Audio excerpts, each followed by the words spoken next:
Hey, Coach. Ira Schofel with warchant.com. Nice to meet you. Likewise. Coach, you obviously coach with a lot of different head coaches. How much does that change your job? And like with different head coaches and offensive coordinators, and I guess is that the familiarity with Coach Malzahn? Well, the familiarity with Coach Norvell and Coach Malzahn, goes back, golly, scary thought, but it's almost 20 years now, to when we were at Tulsa together, and Gus and I were co-offensive coordinators then, and Mike started out, as a graduate assistant, and then quickly moved up the ranks to be our wide receiver coach, and so we've known each other for a long time. Obviously, I've worked with Gus at several stops. This is just second time working with Mike, but just super excited to get back with those guys, and we're all cut out of the same cloth, if you will. We believe in the same things philosophically, from an offensive perspective, as well as philosophically when it comes to relationships with people. Because this is even though there's there's a business aspect to what we do, this is still about the people you do it with, and you never want to lose sight of that. And I know that that's ultra important to Coach Norvell, and it's ultra important to me that we have great relationships, as well as, like I said, just philosophically, the familiarity is awesome. Brendan, here in the front. Coach from seminoles 24/7. Yeah. Can you walk us through, I guess, your early impressions of Coach Norvell when you first met him, when he was a young up-and-coming coach, and what's been like to kind of, I guess, from far see his journey to this point? Yeah. Mike's he's a bulldog when it comes to, he attacks everything face on, which is awesome. What I mean by that is, he was a GA for us. His energy, his enthusiasm, his passion for his role that we had him in was clear. He brought a lot of juice, brought a lot of energy to everything, and that's why he moved up the ranks even within our organization at Tulsa so quickly.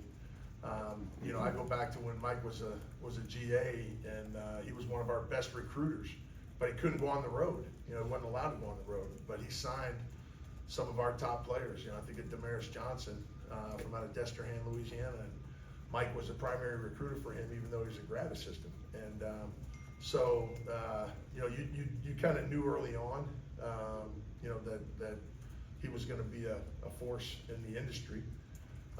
And then to watch from afar, I've always been, when you work with somebody and you have those personal relationships, it's you stay in touch with them. It's not like Coach Norvell and I haven't, spoken in the last 20 years. We talk, we'd see each other on the road recruiting, or we'd see each other at the, national convention, or, you'd have some big life event, like, you got kids, or, your kids are graduating from college or high school or whatever. It's a birthday, you're shooting them a text, or, that sort of stuff.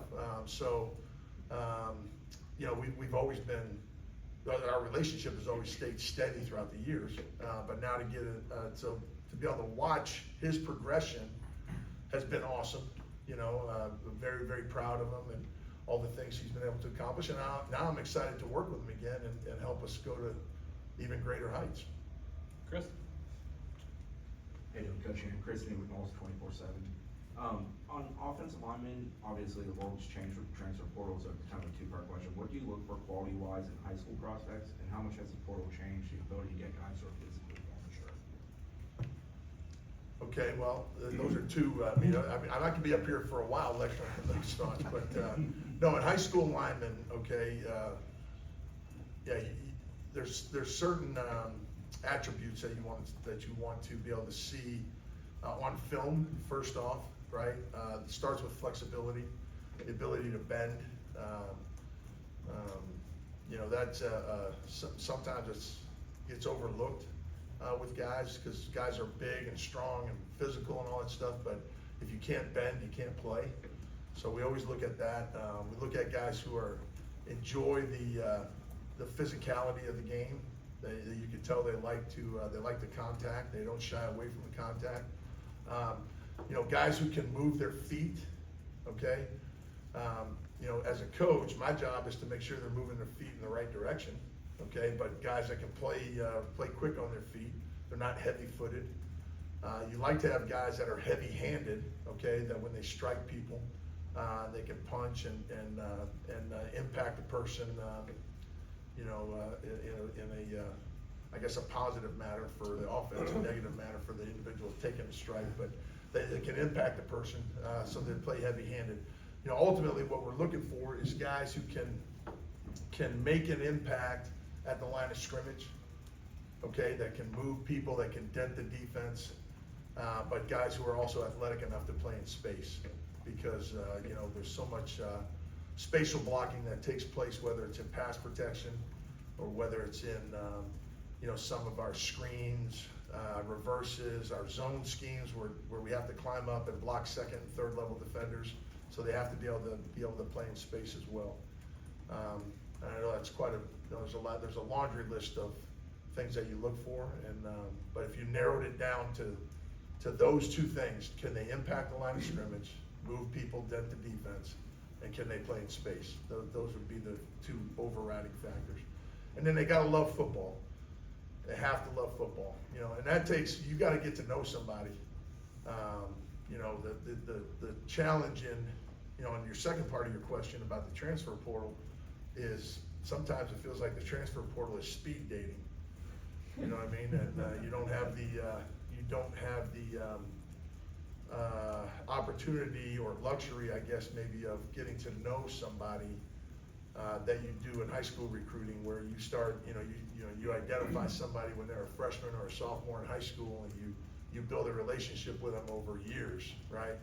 And then when in the portal era, that years is turned into, minutes, hours, that you get to spend with them. So, but also, in the portal era, there's times where you may have relationships with guys that, choose to go somewhere else, or you wind up somewhere else. You know what I mean? Like my situation here, I'm at a new school, but I have relationships with guys that are long-standing. And if a guy like that goes in the portal that you feel like you have a great relationship with, that's a plus. But there's also that, the aspect of trying to evaluate guys and making sure that they're right fits, not only from a football perspective, but just from a program perspective and a unit perspective when it comes to the offensive line, that they're right fits. That is a challenge in the time constraints that you have with the portal right now. Aslan? Aslan Hunjavandy, theportchant.com on 3 coach. I guess to pick up that conversation there, can you look at tape and figure out a guy could maybe be better than a guy that you've actually had your hands on with and coached for the last few years when it comes to evaluating the transfer prospect? I think that there is, that's a great question, by the way, okay, because, when you look at guys that are coming out in the portal, okay, the common theme that you hear is that when the guy goes into transfer portal, they're looking for basically two things, right, which is opportunity and development, okay? And, certainly the opportunity piece is a lot easier to evaluate because, hey, if you've got a need, right, and you can go out and you can fill your need with a guy that you're watching, okay, well, this guy's, a pretty good player on film, and you feel good about, you do the research on him, you find out who he is as a person as best you can, you're trying to dot your I's and cross your T's on all that stuff. But if there's opportunity is just filling needs, okay? So if we have needs, we gotta go fill those needs, all right? Now the development piece, that's where you get into the details of everything. And, I have a lot of friends in this profession, okay? We all do. But O-line coaches, we have it's almost like a brotherhood, okay? And so when you see a guy in the portal and you know who's coached him, and you know how he's been coached, and you know what he's been coached, when a guy talks about development, okay, I want to get developed. Well, I'm like, well, dude, your line coach is one of my best friends. I'm not going to sit there and say you haven't been coached because I know you've been coached. But now here's what maybe that guy needs is maybe he needs a fresh approach. You know what I mean? Or maybe there's when you coach a guy, okay, you look at him, and you know every wart that guy has. You know everything, every little thing that's kind of wrong with him, okay? All right. When you start evaluating like the national scope of things, and you're looking at all these players, and then you look at maybe some guys that you know a little bit better than others, guys that you've coached in the past, and you start going, man, my guy that I know, he's not as bad as I thought he was. You know what I'm saying? Because you're looking at it every day, you know, and you're looking at it, you're nitpicking every little thing, and that's how it's got to be. You got to be an attention to detail guy, okay? But I think sometimes as coaches, we tend to focus on, you know, and I say we, okay, we tend to focus on, and I say we as coaches in general, we want to fix things. We want to solve problems with players. You know what I mean by that is technique, fundamentals, you know, communication progression, all these little things that it takes to operate, okay? And you spend so much time focusing on what's wrong with a guy that sometimes you miss out on what's right with him, okay? And so in the transfer portal, there may be maybe a guy's feeling like, because I know a bunch of O-line coaches out there, and they're all really good coaches, you know, but maybe he's feeling like he's not getting he just needs a fresh start, you know what I mean? And so I don't ever want to get into a situation where, you know, we bring a guy in here from, you know, whatever university, and the guy says, oh, I'm so excited about finally getting developed. I'm like, you know, you've been getting coached, right? Now we're going to do our best to help you and maybe help you progress along. But there's a lot of really good coaches out there, and you know, and sometimes in this transfer world, that gets lost as well. You know, that I'm all about opportunity and development, but you know, I also am never going to disparage another coach who's been working with a dude. Does that make sense? I know I probably got off tangent a little bit right there, so I apologize if I did. But We've got time for a couple more. We'll go to Matt. Matt Lacerda with warchant.com. Kind of a two-part question. You talked about Mike and knowing him as a GA. Is it kind of weird that like that guy's your boss now and having to work under him? And looking around, you're big into cooking. Have you gotten to cook for anyone on the team yet? Or are you excited to? Like, what do you think that first meal could be? yeah. So the first part is, no, I'm fired up to work with Mike. We have a great relationship, like I said, and you know, when you're in a room with somebody and you spend as much time together as you do when you're on a staff, whether a guy's a GA or whether the guy's the head coach or whether he's the student assistant or whatever, you develop such a level of respect and admiration for guys because of what they're doing in the room. Does that make sense? So even when Mike was a GA, he brought tremendous value, just like our GAs. I've been really, really impressed with Dimitri Emanuel, who was a student assistant here, and also Ben Miles. Those guys have been like, you know, as soon as I set foot on campus, they've been with me and have kind of, you know, walking me, just making sure I'm in the right place at the right time, and you know, because but they've been taking care of me, and those are two young coaches that I've already got a lot of respect for, you know, and I'm excited to work with those guys, just excited I am to work with Coach Norvell. And so it's not really weird that he's the head coach now. He's the same guy, you know, he's got the same energy, he's got the same juice, he brings the same passion as he did when he was a GA, and that's genuine, it's sincere, and I think that's important to players when they see that. He's not a fake person, you know what I mean? He's a very sincere person. That's just who he's been, who he is, and who he's been his entire career. And I can vouch for that because we had him at the beginning, and he's the same dude, you know. And then as far as the cooking goes, I know. Here's what I know. I know how to get from the stadium to the Indigo Hotel and get back here, and I haven't had any chance really to do much other than that. You know, I've been to a couple of nice restaurants. We've had some good food since I've been here on these recruiting meals. So I appreciate Florida State for footing the bill for those. That's been very nice. Yeah, we'll cross all those other bridges when we get to them. So. Go to Kurt.